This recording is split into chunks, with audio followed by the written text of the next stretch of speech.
코로나19 신규 확진자가 나흘 만에 2,000명 아래로 떨어졌습니다. 하지만 수도권 중심의 확산세가 여전한 가운데 한글날 연휴와 단풍철에 전국적으로 감염이 퍼질 우려가 나오고 있는데요. 자세한 코로나19 상황 김윤 서울대의대 교수와 짚어보겠습니다. 안녕하십니까? 안녕하십니까? 네. 자, 오늘 0시 기준으로 확진자 현황이 1,953명으로 나타났습니다. 전날보다는 200명 정도 줄어든 상황인데, 네. 지금 상황 어떻게 진단하고 계신가요? 요일별 변동이 심하기 때문에 하루하루의 숫자를 보기보다는 우리가 일주간 전체 평균을 봐야 될 것 같은데요. 지난주 확진자 숫자는 하루 평균 한 2,000명 정도 나왔습니다. 그렇죠. 그래서 그 추석 연휴 이후 급증했던 확진자 수가 좀 하향 안정세로 돌아서면서 이제는 이제 한 평균 2,000명 정도가 베이스라인 되었다고 볼 수 있을 것 같습니다. 아, 그렇군요. 네. 그러니까 뭐 몇백 명 정도 줄었다고 크게 의미를 부여하기는 좀 어렵다. 네. 확산세가 여전한 상황으로 보고 있다. 네. 이렇게 이해가 되는데요. 그런데 이제 오늘부터 연휴가 또 시작이 됐습니다. 네. 월요일까지 이어지는 이 연휴 기간에 이동량이 늘면서 네. 혹시라도 이 감염세가 좀 지방으로까지 다른 지역으로까지 퍼지는 건 아닌지 이것도 우려되거든요. 지난 개천절 연휴에도 사실 비슷한 걱정을 했지만 지난주에 확진자 수가 크게 늘지 않았고요. 사실 지난 1년 반 동안 요번 추석을 제외하고는 연휴나 명절 때 확진자 수가 그렇게 크게 급격하게 늘어난 적은 없어서 이동량이 늘기는 하지만 이동량에 비례해서 확진자 수가 늘어나지 않은 지는 꽤 오래됐습니다. 아, 그래요? 네. 예. 지난 3차 유행 이후로는 사실 이동량의 변화와 확진자 수의 증가 사이에 상관관계가 그렇게 높지 않은 상황이라 국민들이 이제 일상생활을 하시면서도 최대한 안전하게 생활을 하시는 것으로 우리가 짐작할 수 있을 것 같습니다. 물론 일부 확진자 수가 좀 늘어나는 일이나 산발적인 감염 사례는 존재하겠지만 이게 휴일이 아니고 일상적인 경제 활동을 하면 직장이나 사업장에서도 또 감염이 발생하기 때문에 그렇죠. 그것과의 상관관계를 생각하면 약간 증가하는 정도에 그치지 않을까 싶습니다. 이동량이 늘더라도 예전에 비해서 방역 수칙을 좀 더 잘 지키다 보니까 좀 지역으로 확산하는 그 확산세가 우려만큼 크진 않았다. 네. 이렇게 이해하면 되겠군요. 네. 예. 그럼에도 불구하고요. 이번 연휴를 맞아서 제주나 강원 지역에 관광객이 몰릴 것으로 예상되는 상황인데요. 그렇다 보니까 당국에서도 특별 방역 대책을 발표했습니다. 직접 들어보겠습니다.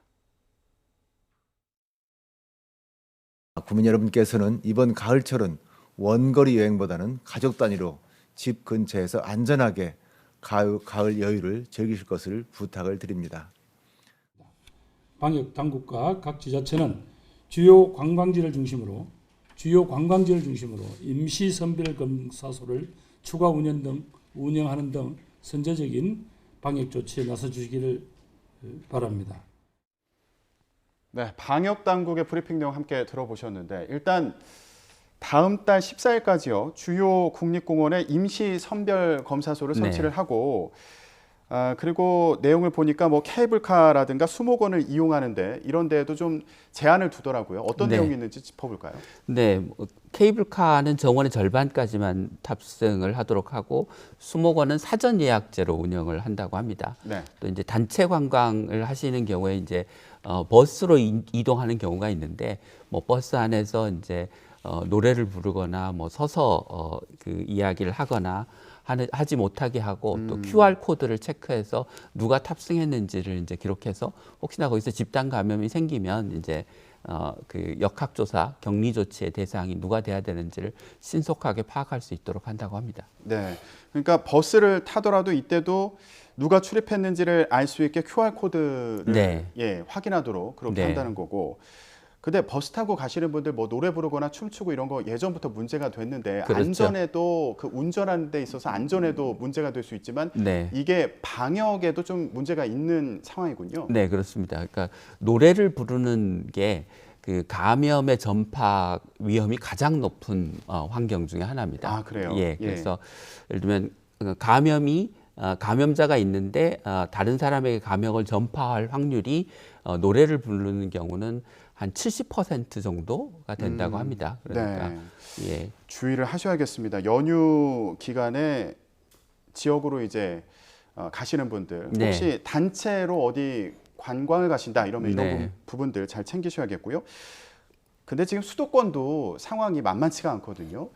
보니까 전통시장 같은 경우에 감염이 계속 이어지고 있는데 송파 가락시장의 경우에는 2달째 830명이 넘는 확진자가 나오고 있다고 합니다. 이거 네. 왜 그런 건가요?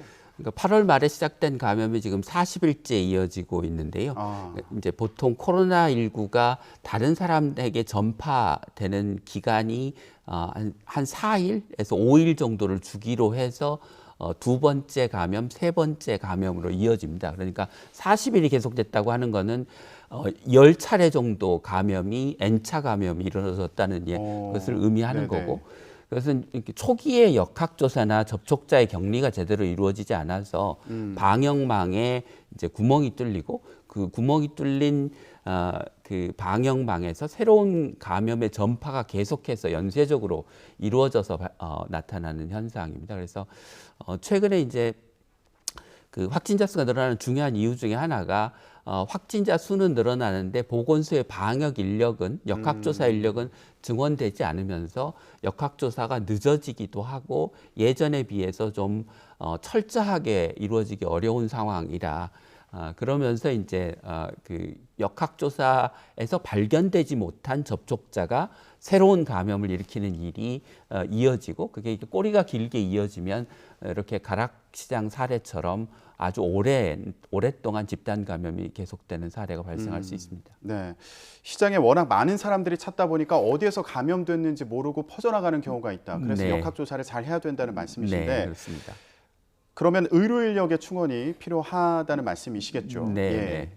근데 여기에 더해서요. 요즘에 또 보니까 이런 집단 감염 가운데 돌파 감염 사례도 일부 확인이 되고 네. 있더라고요. 예.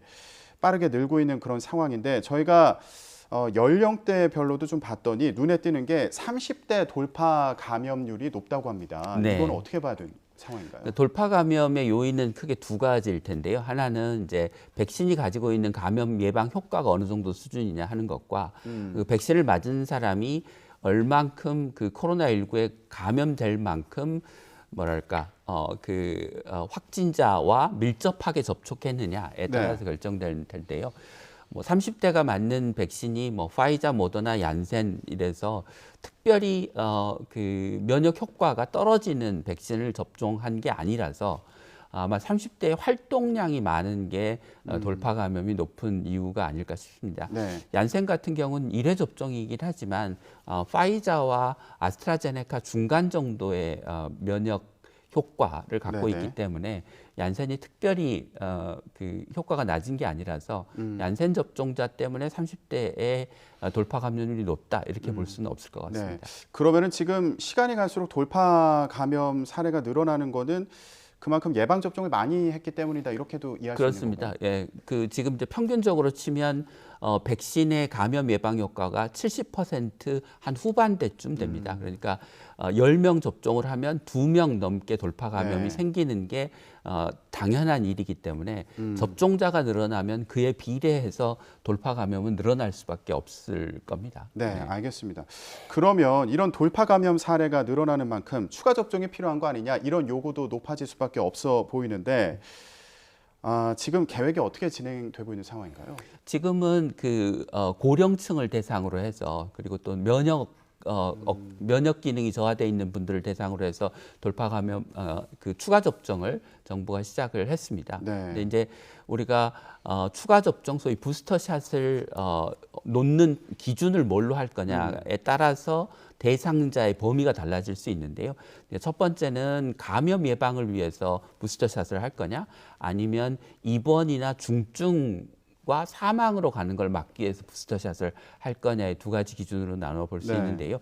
고령층은 부스터샷을 맞지 않으면 입원이나 중증으로 가는 사망의 위험도 높아지기 때문에 부스터샷을 반드시 맞아야 되지만 이제 젊은 층은 장년층은 감염의 위험은 높아지지만 중증으로 가는 것을 막는 효과는 여전히 유효해서 백신이 6개월이 지나도 네네. 예, 그래서 미국이나 다른 이제 선진국들에서 고령층은 부스터샷을 하는데 장년층 이하에서는 아직 부스터샷을 안 하고 있는 상황입니다. 그러면 교수님께서는 아직 그런 젊은 층에 대한 추가 접종 같은 경우에는 좀 고민하기는 이르다 이런 입장이시죠? 네, 그렇습니다. 아직까지는 이게 중증으로 발전할 위험이 현저하게 증가하지 않는 상황이라 부스터샷을 지금 맞기에는 좀 이르다고 생각합니다. 네, 알겠습니다. 자, 이제 추가 접종 논의까지 나오고 있는 상황인데 방역 당국에서는 다음 달부터요 단계적인 일상 회복에 들어갈 수 있다 이런 전망을 내놓기도 했습니다. 관련 발언 듣고 얘기 이어가겠습니다. 11월 9일쯤은 위드 코로나로 갈 수 있는 여러 가지 조건이 된다. 그다음에 그 위드 코로나는 어떤 지침이나 이것은 뭐 세부적으로 따듬어진 건 없지만 그때부터 이제 단계적 일상 회복은 가능하겠다. 이런 이야기죠. 시작을 네. 해볼 수 있겠다는 말씀입니다. 그러니까 11월 9일 정도부터 단계적 일상 회복을 시작해 볼 수 있을 것으로 본다. 이런 네. 얘기거든요. 그러니까 네. 백신 접종률이 10월 말쯤에 이제 70%, 국민의 70% 정도가 백신 접종을 완료한다는 전제 네. 하에 네. 얘기를 한 겁니다. 교수님 전망 어떻게 하세요? 10월 셋째 주 정도가 되면 그 전 국민 70% 접종을 달성할 수 있을 것으로 생각이 됩니다. 원래는 10월 말쯤이었는데 백신 공급 물량이 늘면서 원래 6주로 2차 접종 기간을 미뤘었는데 그것을 이제 파이자 모더나를 3주, 4주로 당길 수 있도록 이제 했기 때문에 네.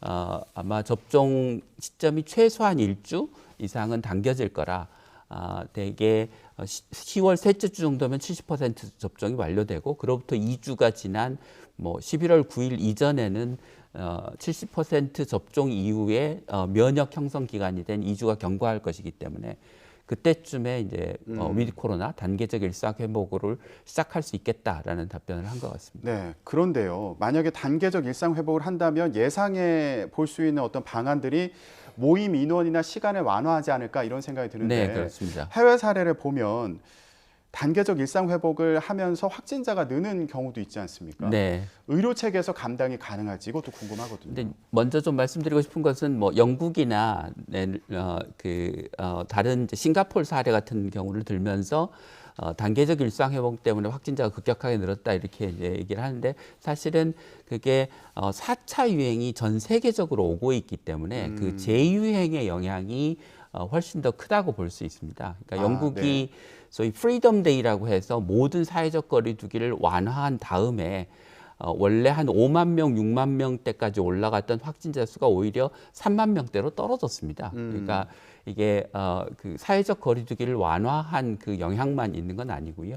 싱가포르도 이제 위드 코로나를 선언하기는 일찍 선언했지만 그 지금 최근에 사회적 거리두기를 완화한 것은 그전엔 식당에서 2명이 밥을 먹을 수 있었는데 그걸 5명까지 늘려주고 그 5명까지 늘려준 것도 백신 접종을 완료한 사람에 한해서 늘려준 네네. 것이라 그런 정도의 사회적 거리두기의 완화가 지금 뭐 몇천 명대의 확진자가 싱가포르에서 발생하는 상황을 설명할 수는 없어서 그것은 사회적 거리두기의 영향이라기보다는 재유행의 사이클의 영향이 크다고 볼 수 있고요. 그렇지만 물론 이제 거리두기를 완화하면 확진자 수가 늘어나는 효과는 생길 수가 있습니다. 그런데 거기에 대비해서 치료 인력과 병상, 지금 정부가 이야기한 재택 치료를 늘리는 등의 조치가 필요할 것 같고요. 네. 아마도 한 확진자 하루 10,000명 정도의 수준까지는 대비해서 병상과 인력을 확보해야 되지 않을까 싶습니다. 네. 네. 그 병상 관리와 관련해서 재택 치료 지금 언급을 네. 해주셨는데 이것도 궁금해요. 이게 어떻게 그 관리를 하는 건지 그리고 응급 상황이 만약에 생긴다면 네. 어떻게 대처를 하는 건지. 그러니까 재택 치료라고 하는 것은 지금 생활치료센터에 가서 격리 치료를 받고 계신 분들을 집에서 치료하는 것이라는 점을 먼저 말씀드리고 싶습니다. 그러니까 병원에 입원하셔야 될 분이 집에 있는 건 아니라는 뜻이고요. 네. 그러면 이제 생활치료센터에서 하던 뭐 체온 측정, 산소 포화도 측정, 그다음에 의료진의 상담 같은 것을 생활치료센터에서 하던 것을 집에서 그대로 하는 것이고요. 그게 가능한가요? 네, 그렇습니다. 지금 생활치료센터에서도 원격으로 체온을 측정하고 산소 포화도를 측정하도록 되어 있기 때문에 모니터링이 가능합니다. 그래서 만약에 이제 뭐 열이 계속 올라가고 네. 산소 포화도가 떨어지거나 이제 환자가 뭐 호흡곤란이 오거나 이런 상황이 되면 이제 의료진과 상담을 해서 상태가 나쁘다고 생각하면 병원으로 빨리 이송해서 이제 입원 치료를 하도록 하는 것입니다. 네, 알겠습니다. 근데 혹시라도 환자들 관리가 잘 안 되는 건 아닌가? 그러니까 뭐 집 밖으로 그냥 나가시는 분들 혹시 생기는 거 아니야? 이런 걱정하는 경우도 있더라고요. 글쎄요. 그러니까 뭐 그런 상황이 안 생기지는 않겠지만 뭐 많은 국민들이 그렇게 방역 지침을 뭐 어겨가면서까지 행동을 하실까 싶습니다. 그래서 만약에 그렇게 되면 이게 이제 감염병 예방법에 따라서 고발 조치가 되고 고발 조치가 되면 1년 이하의 징역이나 1,000만 원 이하의 벌금형을 받으셔야 그렇군요. 받을 수 있고 네. 또 이제 그 한 번 어기게 되면 안심밴드라고 하는 소위 위치 추적 장치를 부착하고 이제 생활하셔야 되기 때문에 뭐 굉장히 불편하실 상황이 돼서 뭐 그렇게 하지 않으시리라고 생각합니다. 네, 알겠습니다. 자, 이제 단계적 일상 회복과 관련해서 얘기를 해보고 있는데 이런 가운데요. 지금 청소년들에 대한 예방 네. 접종도 시작이 되는 상황입니다. 이제 예약을 받고 있는 그런 상황인데 예약률을 보니까 사흘 만에 40%를 넘겼더라고요. 그리고 네. 그 학부모와 학생 70% 정도가 접종에 긍정적이다 이런 조사 결과도 나오기도 했는데 네, 어떻게 네. 보세요? 생각보다는 굉장히 높은 그 접종 의향률이라고 생각합니다. 근데 이제 단지 우리가 사회적으로 그 청소년들에게 접종을 강요하는 분위기를 만들지 않는 게 중요해서 왜냐하면 그렇죠. 이게 효과 부작용이 다 있고 이제 장년층 이상 특히 고령층에는 백신을 맞아서 얻는 이득이 훨씬 크지만 청소년 같은 경우는 이득이 크긴 하지만 아주 큰 것은 아니라서 이게 청소년들이 우리 사회 전체의 감염이나 또는 뭐 장년층, 고령층에서 감염이 확산되는 걸 막기 위해서 청소년들이 백신을 접종을 해야 된다라고 해서는 안 되는 것이기 때문에 그냥 충분한 정보를 주고 자율적인 선택에 맡기도록 하는 분위기를 형성하는 게 중요한데요. 이제 그럼에도 불구하고 접종 의향은 굉장히 높은 것 같습니다. 네, 알겠습니다. 이제 청소년들 접종 진행 상황을 보면서 용량이나 뭐 간격이나 이런 것들 또 조정해 나갈 가능성도 있겠죠. 청소년들은 이미 이제 용량이 정해져 있기 때문에 그래요? 용량 간격이 정해져 있기 때문에 그것은 허가된 대로 이제 진행이 될 것 같습니다. 그런데 성인과 차이는 없습니다. 그렇군요. 그런데 지금 성인들 같은 경우에요. 1, 2차 접종 간격이요. 네. 이제 모더나 백신의 경우에는 4주 이내로 네. 조정이 또 되더라고요. 네. 이게 간격이 계속 달라지지 않았습니까? 그래서 혹시 이거 효과에 네. 차이가 있는 건 아닌지 걱정하실 예. 수도 있을 것 같아요. 그러니까 원래 이제 허가된 범위가 모더나 같은 경우 4주에서 12주로 되어 있는데 백신 물량이 부족하니까 1차 접종자를 정부가 늘리는 게 중요해서 원래 4주에 맞춰야 될 것을 그 뒤로 6주로 미루어 놨던 거죠. 네. 근데 이제 백신 물량 공급이 늘어나니까 6주로 미뤄놨던 걸 다시 이제 4주로 당긴 것이라고 생각하시면 되겠습니다. 그래서 원래 백신의 효과와 안전성을 고려해서 허가되었던 용량이나 백신의 접종 간격의 변화가 있는 게 아니고 허가된 범위 내에서 백신의 물량의 공급의 뭐 부족, 과부족 때문에 그 기간을 조정한 것이라고 보시면 될 것 같습니다. 네, 알겠습니다. 코로나19 관련 상황 오늘 여기까지 듣겠습니다. 김윤 서울대 의대 교수와 함께 짚어봤습니다. 오늘 말씀 고맙습니다.